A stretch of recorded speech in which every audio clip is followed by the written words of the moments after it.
If homeownership is one of your top goals, getting pre-approved is one of the first and most important steps. While prospective lenders are going to have plenty of questions for you, don't be afraid to find the right lender and loan by asking a few questions of your own. Hey, I'm Heather Matthias with eXp Realty here in Spokane, Washington, and today I'm going to give you a list of questions you can keep with you as you meet with prospective lenders so you can be confident you're getting the right lender, the right loan, and the payment you can live with.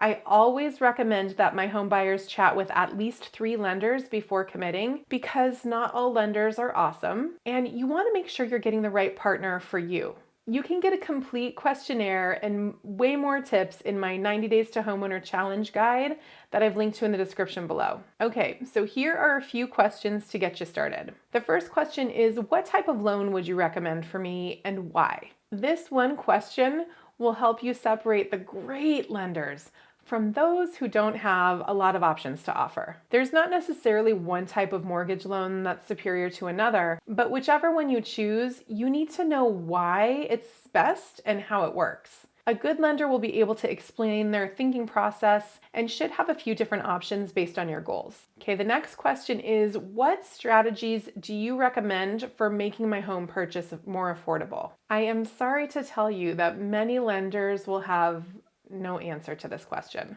But this is actually good news for you. You know they probably aren't a great fit and you can move on. The next question is, what's the interest rate and the annual percentage rate, also known as the APR? Everyone talks about the interest rate, but the APR is actually just as important. It combines the interest rate with the fees that the lender is charging you to originate your loan. The next question you want to ask is, can I lock in an interest rate, and if so, for how long? In our market here in Spokane, you typically can't lock in a rate until you've made an offer on a house. And the last question I'm going to recommend that you ask is, what will my closing costs be? Are they part of my loan, or will I pay them in cash at closing? Remember, closing costs can usually run you anywhere between 3 to 6% of your loan value, so you really need to know how they're going to be covered. When my husband Robert and I bought our first home, we knew nothing about this process. And I now realize our lender was kind of a stinker. It was so hard to get an answer to this question from him. Is it $1 million,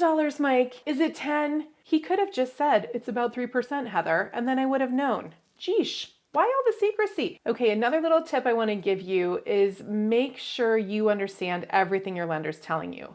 Don't be afraid to stop and ask for clarification. They work for you. This is your home buying journey, and you deserve to understand the process every step of the way. I really recommend connecting with lenders as early as possible in the process because they're going to be able to help you plan and let you know if there's anything you need to do, like to improve your credit score or whatever, things that you might need to tweak. Please shoot me a message for my recommended lenders, or stay tuned on this channel. You'll probably meet them soon. Now, if buying your first home was one of your goals this year, or you're hoping next year is the year, join us on my 90 Day to Homeowner Challenge. It starts whenever you drop in, so click the link in the description below and download the guide to get started. See you next Tuesday.